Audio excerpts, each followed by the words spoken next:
for you. Here we are then, getting rid of everything extraneous.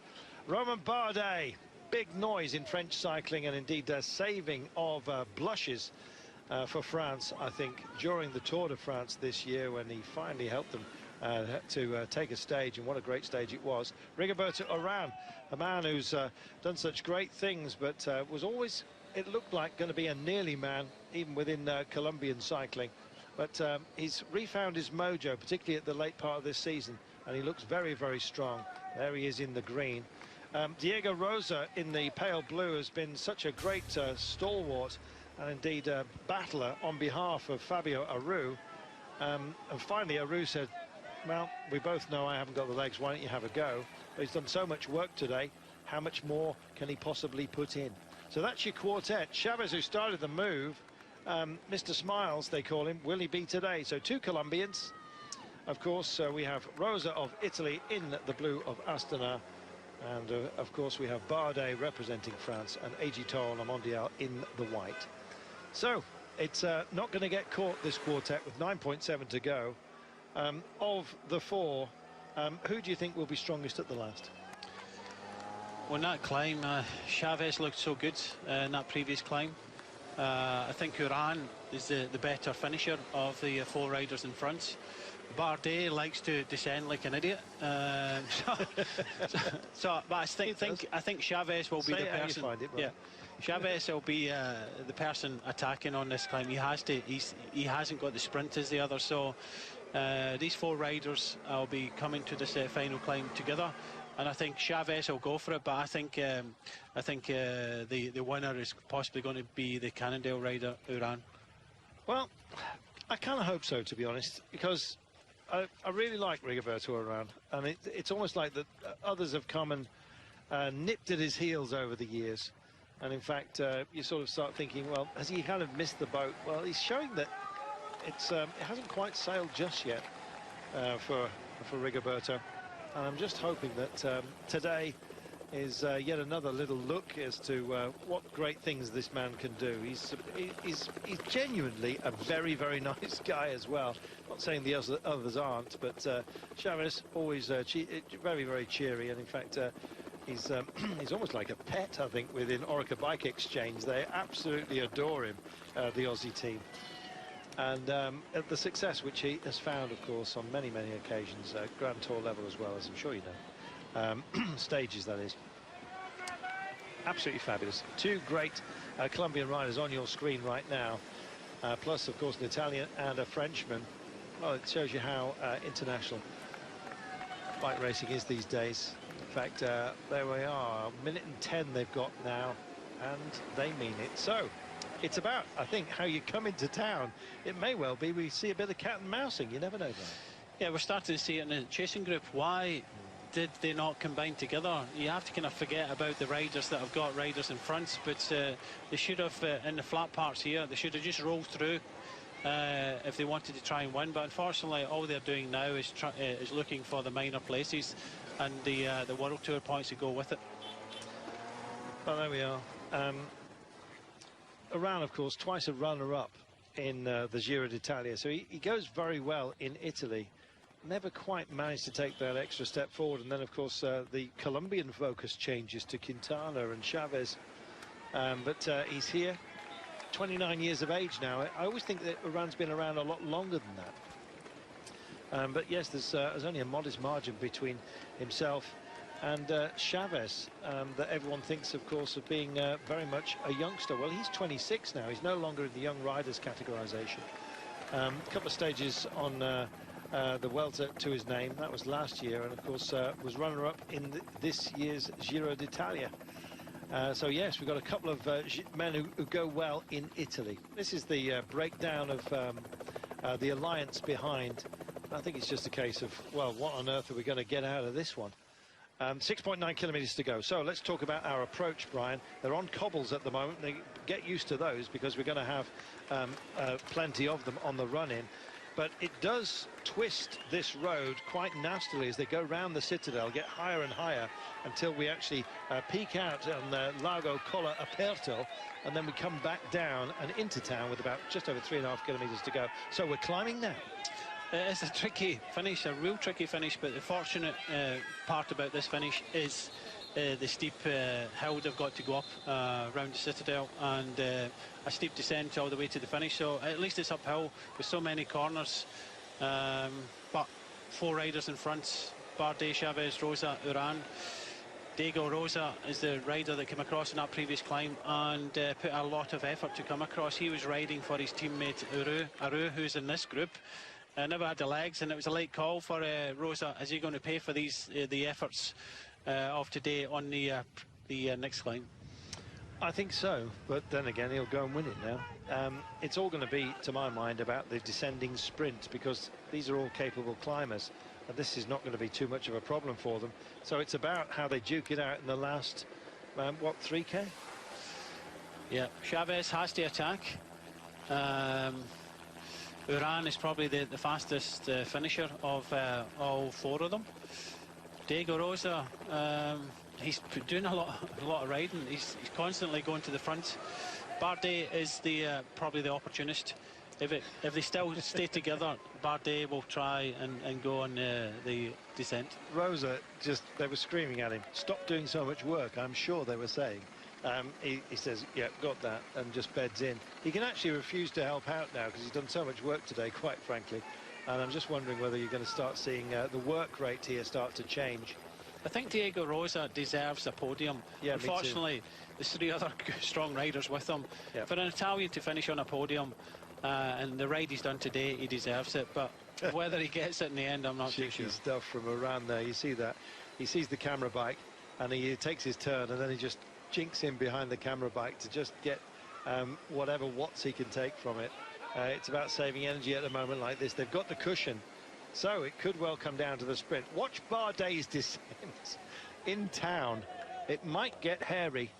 Meanwhile, Torres still tries to push on, and it's yet another Colombian flag that's being brought up to the fore. But 1 minute and 3, I'm afraid, to the chasing group solid. And they take these turns as they come into town, and gosh, the banners, they tell you what you need to know. Just under 5 kilometers from home, a quartet of greats: Chavez, Uran, Bardet and Rosa, and that's where they're heading to the Citadel. They'll go up to the heights and then they'll come back off it and into town to the finish line. An absolutely beautiful part of the world. The Dukes of Bergamo used to duke it out up here, and in fact it was all scrapping, of course, for the Citadel. And it's Bergamo Alta, High Bergamo.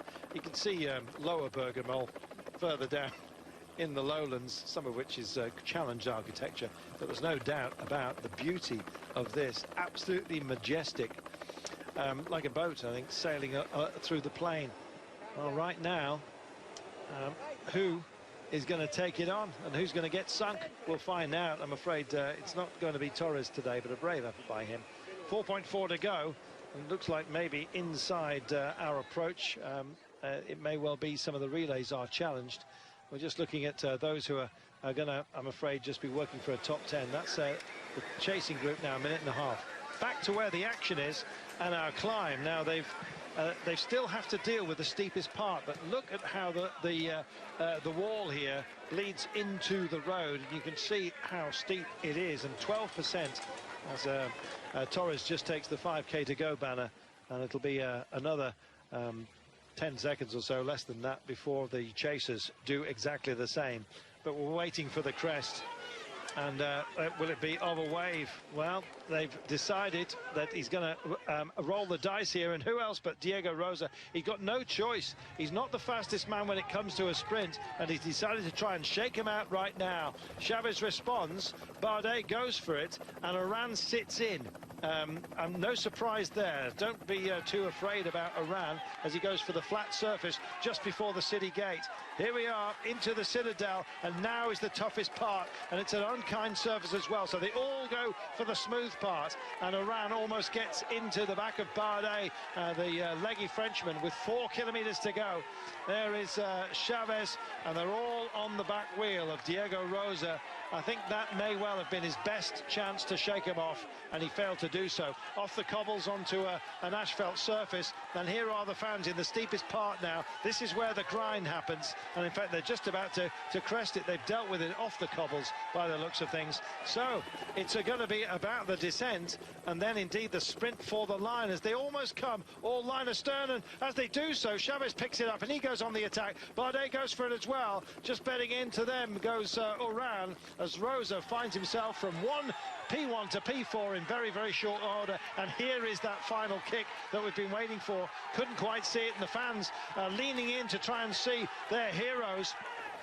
And they're seeing a face full of a little Colombian at the moment as he goes for it. Bardet stays with it. Rosa starts to look like he gets distance, and Bardet's gone pop on the 12% marker here. And Rosa's going to have to wrestle to get by, and the Frenchman's gone. Oh, he's struggling on this 12%. He might make it up on the descent, but it's still a long way to go, I think. Sorry, there's not that long to go, I'm afraid, for him back to the line. 3.6 kilometers to go, and it's the two Colombians out front, and I'm afraid the Frenchman's gone, and Rosa looks like he's suffering. There's another Colombian here. I wonder if it can be a Colombian 1, 2, 3. Well, think again. He's a minute and 18 down. Minute and 33 are the main pack being led by Robert Hessing at the moment. So, as it looks at the moment, it's Chavez versus Oran, and the fastest finisher here is Oran. I think, to be honest, if Chavez wanted somebody else to win it, it would probably be Oran. They're great friends, but they'll be great rivals all the way to the line. You can believe that. Torres just rounds that steep section as well, where the fans have gathered here today, and Hessing makes the catch with a minute and 23 then the gap, and he has been caught, so the clock is out again. 3 kilometers remaining then, 2 up front, and really that's where the camera should be. And here's Bardet, suffered on that climb, but he's a fabulous descender. Can he make it up? I don't think he's going to make it up, but this is probably too much. It is a technical descent. The last time France won this race way back in 1997 by Laurent Jalabert, and it's not going to happen today, but a super ride there by Diego Rosa. Italy won it last year. Can he win it again this year? But in the history of the Tour of Lombardy, a Colombian has never won, and now they've got 2 riders in the first league here. Almost, I'm afraid, Oran was almost T-boned there by Chavez. They took very different lines around that corner, and I think Oran was basically saying, come on, through you come. And Chavez decided to back out of it, didn't want it at that point. He wants Oran to do some work here, because Oran is going to be the quicker of this pairing. No disrespect to Diego Rosa, he's done so much work. It'd be a fabulous result if he does win today, the Italian, for Astana. But with 2 kilometers to go, I think Oran's probably the favourite. He's got a brake issue, has he? Or is he just making sure that it's clear so he doesn't hamper his sprint? It's Oran's to lose. Just watch out for Diego Rosa. I don't think he's finished yet. Chavez is trying to get him through. They're playing cat and mouse. He's worried about Diego Rosa is going to take a flyer and try and surprise the Colombians, but this is Oran's to lose. He has to keep it going. Well, keep it going, you might say, for Oran. He made Diego Rosa work so hard for him. Very late call by Aru to tell Rosa to go for it. Rosa's got a chance, but it's a slim one. Bardet's chances have just gone up in smoke, and Rosa does go early. So then, here's the chase on, and Oran will pick this up. Chavez won't be tempted to go ahead of Oran at a moment like this. Great tactical move, had to be, but it's going to be cat and mouse between the two Colombians. They'll mark out the distance, and they'll just sit in at the moment. And so this is Oran who will try and make Chavez go for it, and then he'll try and eat him up in the final run for home. They're coming to the Flamme Rouge. Chavez is doing the perfect thing here. He's just sitting there doing nothing, just following. Diego Rosa, I think, might try and go again, but we knew he's thinking of trying to go alone. But Oran has to take it on from the front. They were looking behind to see where Bardet was, and he's only about 10 seconds down. He is. Oh, that was the pace he was taking into the curve. So here we are. There's a final right-hander. It's a 90-degreer at 250 meters to go. But look at the pace that they've got here. So it will be an out-and-out sprint. Camera bike needs to stay sensible as they come by, because they're all going to drift over to the right-hand side of the road. He mustn't occupy that position. They'll drift over to flatten out the run-in. Zips his jersey up, does Oran. Still, oh, and Rosa does go for it again. Rosa's gone all in. Now this could be a cheeky one. Here we are, and he's got the pace. Oh, he's got something very, very special here. He's going to take this corner. It's a big one. This is a huge moment for him. 250 metres to go. Around straight into his slipstream. Chavez trying to hold on as well. 200 to go, less than that. We need a heads-up shot. And around, does he come round the corner? Can he come round the corner? Rosa's holding on. He's holding on. Rosa's holding on, for goodness sake. Oh, and Chavez mugs him at the very last. Chavez takes it at the line. Rosa beaten. A huge sigh from the crowd as he fails to get it. And Aran finished third. What a surprise. The first Colombian to win the Lombardia. What a duke out that was. What a great race.